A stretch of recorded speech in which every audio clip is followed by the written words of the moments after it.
ఒకప్పుడు తెలుగు సినిమా అంటే 20 నుంచి 50 కోట్ల బడ్జెట్లో తీసిన సినిమా 100 కోట్ల వసూలు సాధిస్తే అది సంచలనం. కానీ నేడు పరిస్థితి పూర్తిగా మారిపోయింది. ఒక సినిమా మొదలైతే బడ్జెట్ 300 కోట్లు, 500 కోట్లు, 700 కోట్లు, చివరకు 1000 కోట్ల మార్క్ దాకా వెళ్ళిపోతాం. ప్రతి హీరో పాన్ ఇండియా స్టార్ కావాలనే చూస్తున్నాడు. ప్రతి నిర్మాత next Baahubali, next triple R, next Pushpa 2 కోసం పరుగులు పెడుతున్నాడు. కానీ ఇక్కడ ఒక ప్రశ్న వేసుకోవాల్సిన అవసరం వచ్చింది. ఈ పాన్ ఇండియా రేస్ నిజంగా మంచిదేనా, లేదా టాలీవుడ్ కూడా బాలీవుడ్ చేసిన తప్పులనే మళ్ళీ రిపీట్ చేస్తోంది?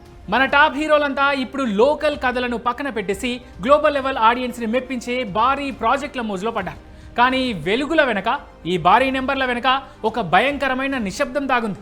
పెరుగుట విరుగుట కొరకేనా అనే అనుమానం ఇండస్ట్రీ పెద్దల నుంచి వేధిస్తోంది. రాబోయే రోజుల్లో టాలీవుడ్కి ఈ భారీ బడ్జెట్లే పెద్ద శాపంగా మారబోతున్నాయా? ఎస్ఎస్ రాజమౌళి చూపించిన పాన్ ఇండియా రహదారికి డెడ్ ఎండ్ వచ్చేసిందా? ఒకవైపు ఓటీటీ ఆదాయం పడిపోతోంది, థియేటర్లకు జనాలు రావడం తగ్గింది, టికెట్ రేట్స్ వివాదాలు నడుస్తున్నాయి. ఇలాంటి టైంలో బడ్జెట్ హద్దులు దాటడం కరెక్టేనా? ఇవాళ మన టాలీవుడ్ ఎదుర్కొంటున్న ఈ అతిపెద్ద సంక్షోభం గురించి మేకర్స్ మర్చిపోతున్న మార్కెట్ లెక్కలు ఏం చెబుతున్నాయి? ఈరోజు తెలుగు సినిమా ప్రపంచ స్థాయిలో గుర్తింపు పొందడానికి ప్రధాన కారణం దర్శక ధీరుడు ఎస్ఎస్ రాజమౌళి. బాహుబలి ముందు తెలుగు సినిమా మార్కెట్ ప్రధానంగా తెలుగు రాష్ట్రాలు, కొంత ఓవర్సీస్ వరకు మాత్రమే ఉండేది. కానీ బాహుబలి వచ్చాక ఉత్తర భారతదేశం కూడా తెలుగు సినిమాను గౌరవంగా చూడడం మొదలుపెట్టింది. ట్రిపుల్ ఆర్ తర్వాత అయితే హాలీవుడ్ కూడా తెలుగు సినిమా గురించి మాట్లాడే స్థాయికి చేరింది. ఇది రాజమౌళి సాధించిన గొప్ప విజయమే. కానీ ఒక రాజమౌళి విజయం చూసి అందరూ అదే ఫార్ములా ఫాలో అవడం మొదలుపెట్టారు. అక్కడి నుంచి అసలు సమస్య ప్రారంభమైంది. ఇప్పుడు అసలు విషయానికి వద్దాం. ప్రొడ్యూసర్ పరిస్థితి ఏంటి?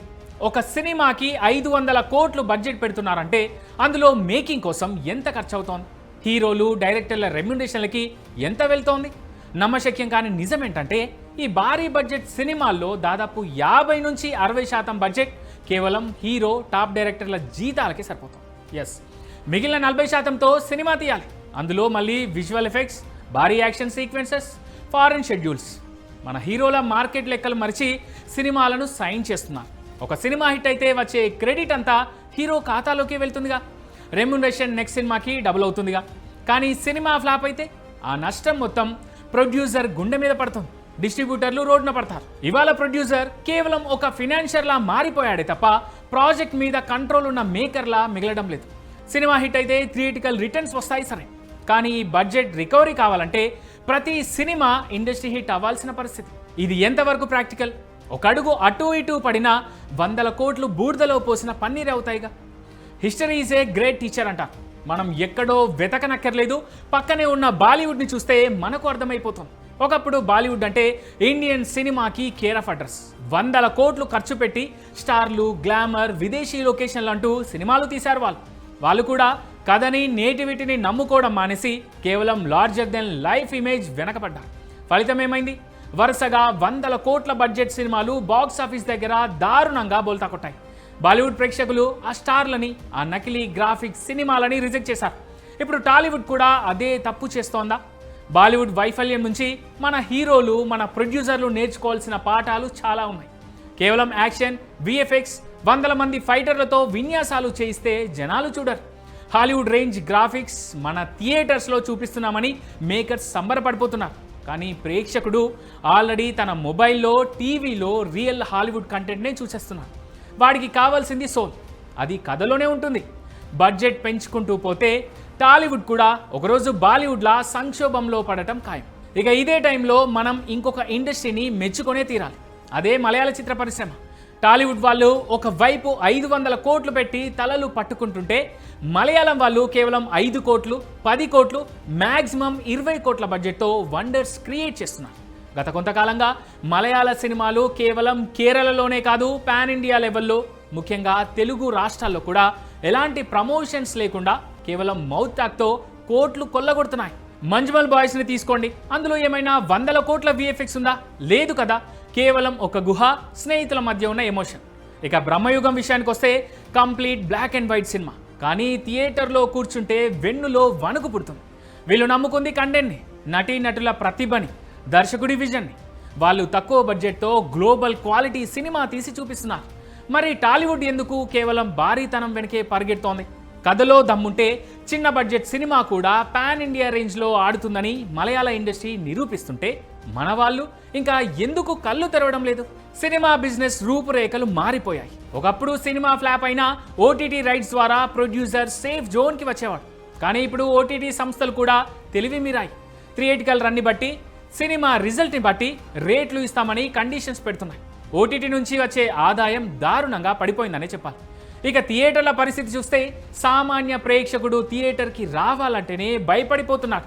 ఒక ఫ్యామిలీ థియేటర్కి వెళ్తే టికెట్స్, పాప్కార్న్, పార్కింగ్ ఇవన్నీ కలిపి కనీసం 1500 నుంచి 2000 రూపాయలు ఖర్చు అవుతున్నాయి. దానికి తోడు పెద్ద సినిమాలకి గవర్నమెంట్ నుంచి టికెట్ రేట్ల పెంపు జీవోలు తెచ్చుకుంటున్నారు. దీనివల్ల లాభం కంటే నష్టమే ఎక్కువ జరుగుతాం. రేట్లు ఎక్కువగా ఉన్నాయని జనాలు థియేటర్లకు రావడం మానేసి ఎలాగో 4 వారాల్లో ఓటీటీలోకి వస్తుంది కదా అప్పుడే చూద్దామని ఫిక్స్ అయిపోతున్నారు. ఇదే విషయాన్ని మన మెగాస్టార్ చిరంజీవి కూడా ఎన్నోసార్లు వేదికల మీద చెప్పారు. హీరోలు, దర్శకులు బడ్జెట్ తగ్గించుకోవాలి, కంటెంట్ మీద ఫోకస్ పెట్టాలి, అనవసరపు ఖర్చులు తగ్గించుకొని ప్రొడ్యూసర్ని బతికించాలని ఆయన ఎంతో మొత్తుకున్నారు. కానీ నేటి తరం హీరోలు, మేకర్స్ చిరంజీవి మాటలను పట్టించుకోవడం లేదు. ఇగోలకి పోయి బడ్జెట్ని హద్దులు దాటించేస్తున్నారు. పాన్ ఇండియా సినిమా అంటే భారీ బడ్జెట్ సినిమా అని చాలా మంది అనుకుంటారు. అసలు నిజం అది కాదు. పాన్ ఇండియా అంటే భారతదేశంలోని ప్రజలందరూ కనెక్ట్ అయ్యే కదా, అంతే. బడ్జెట్ కాదు, భాష కాదు, విఎఫ్ఎక్స్ కాదు, కేవలం కంటెంట్ మాత్రమే పాన్ ఇండియా సినిమా కావాలి. అందులోనూ బడ్జెట్ అనేది పరిమితులకు మించి ఉండకూడదు. టాలీవుడ్లో ప్రమాదకరమైన బడ్జెట్ ఇన్ఫ్లేషన్ కనిపిస్తోంది. టాలీవుడ్లో ఆ ట్రెండ్ కంటిన్యూ అవుతోంది. హీరో రెమ్యునరేషన్ పెరిగింది, డైరెక్టర్ రెమ్యునరేషన్ పెరిగింది, విఎఫ్ఎక్స్ ఖర్చులు పెరిగాయి, సెట్లు పెరిగాయి, మార్కెటింగ్ ఖర్చులు కూడా పెరిగాయి. ఫలితం 300 కోట్ల సినిమా 600 కోట్లకు చేరుతోంది, 600 కోట్ల సినిమా 1000 కోట్లకు చేరుతోంది. కానీ ఇక్కడ అసలు ప్రశ్న, అంత మార్కెట్ ఉందా? ఉదాహరణకు ఒక సినిమా బడ్జెట్ 600 కోట్లు అయితే దానికి కనీసం 1000 నుంచి 1200 కోట్ల గ్రాస్ అవసరం. అప్పుడు మాత్రమే అందరికీ లాభాలు వస్తాయి. కానీ ప్రతి సినిమా RRR కాదు, ప్రతి సినిమా పుష్ప కూడా కాదు, ప్రతి సినిమా బాహుబలి అసలే కాదు. ఇది నిర్మాతలు గుర్తుంచుకోవాలి, గ్రహించాలి. ఒకప్పుడు నిర్మాతలకు ఒక ధైర్యం ఉండేది. థియేటర్లో రాకపోయినా ఓటీటీ అమ్ముడవుతుందని, శాటిలైట్ వస్తుందని, డిజిటల్ రైట్స్ రూపంలో నగదు వస్తుందని. కానీ ఇప్పుడు ఆ పరిస్థితి మారిపోయింది. ఓటీటీ కంపెనీలు కూడా జాగ్రత్త పడుతున్నాయి. ఎంత పడితే అంత ఇవ్వడం లేదు, కంటెంట్ను చూసి కొనుగోలు చేస్తున్నాయి. మరోవైపు ప్రేక్షకుడు కూడా చాలా సెలెక్టివ్ అయ్యాడు. నచ్చితేనే థియేటర్కు వస్తున్నారు. ఇలాంటి సమయంలో బడ్జెట్లను నియంత్రించుకోకపోతే ప్రమాదం మరింత పెరిగే అవకాశం ఉంది. పాన్ ఇండియా అనేది తప్పు కాదు, భారీ కలలు కనడం అసలే తప్పు కాదు. కానీ మార్కెట్ రియాలిటీని మర్చిపోవడం మాత్రం ప్రమాదకరం. ప్రతి సినిమా 1000 కోట్ల కోసం తీయాల్సిన అవసరం లేదు. ప్రతి హీరో పాన్ ఇండియా స్టార్ కావాల్సిన అవసరమూ లేదు. ప్రతి కథకు 500 కోట్ల బడ్జెట్ అవసరమే లేదు. మెగాస్టార్ చిరంజీవి చెప్పినట్టుగా బడ్జెట్ కంట్రోల్లో ఉండాలి, కథ మీద ఫోకస్ ఉండాలి. ప్రేక్షకుడు థియేటర్కి రావాలంటే అతడికి విజువల్ వండర్ కంటే ఎమోషన్, ఎంటర్టైన్మెంట్, మంచి కథ కావాలి. ఎందుకంటే సినిమా చరిత్ర ఎప్పుడూ ఒక విషయం చెబుతాం, పెరుగుట విరుగుట కొరకే. అతి ఎక్కడైనా ప్రమాదమే. టాలీవుడ్ ఇప్పుడు ప్రపంచాన్ని గెలిచే స్థాయిలో ఉంది. కానీ అదే సమయంలో తన కాళ్ళు నేల మీద ఉంచుకోవాల్సిన అవసరం కూడా ఉంది. లేకపోతే పాన్ ఇండియా కళ పాన్ ఇండియా బుడగలా మారే ప్రమాదం ఉంది. మన హీరోలు, మేకర్స్ కూడా ఇప్పటికైనా కళ్ళు తెరవాలి, గ్రౌండ్ రియాలిటీని గ్రహించాలి. బడ్జెట్ హద్దులు దాటితే అది టాలీవుడ్ భవిష్యత్తుకే ముప్పు. కంటెంట్ని నమ్ముకుంటే తక్కువ బడ్జెట్లో కూడా అద్భుతాలు చేయొచ్చని పక్కనే ఉన్న మలయాళ ఇండస్ట్రీ చూపిస్తున్న పాఠాలనైనా నేర్చుకోవాలి. లేదంటే ఒకప్పుడు వైభవంగా వెలిగి ఆ తర్వాత సంక్షోభంలో పడిన బాలీవుడ్ పరిస్థితే టాలీవుడ్కి కూడా వచ్చే ప్రమాదం ఎంతైనా ఉంది.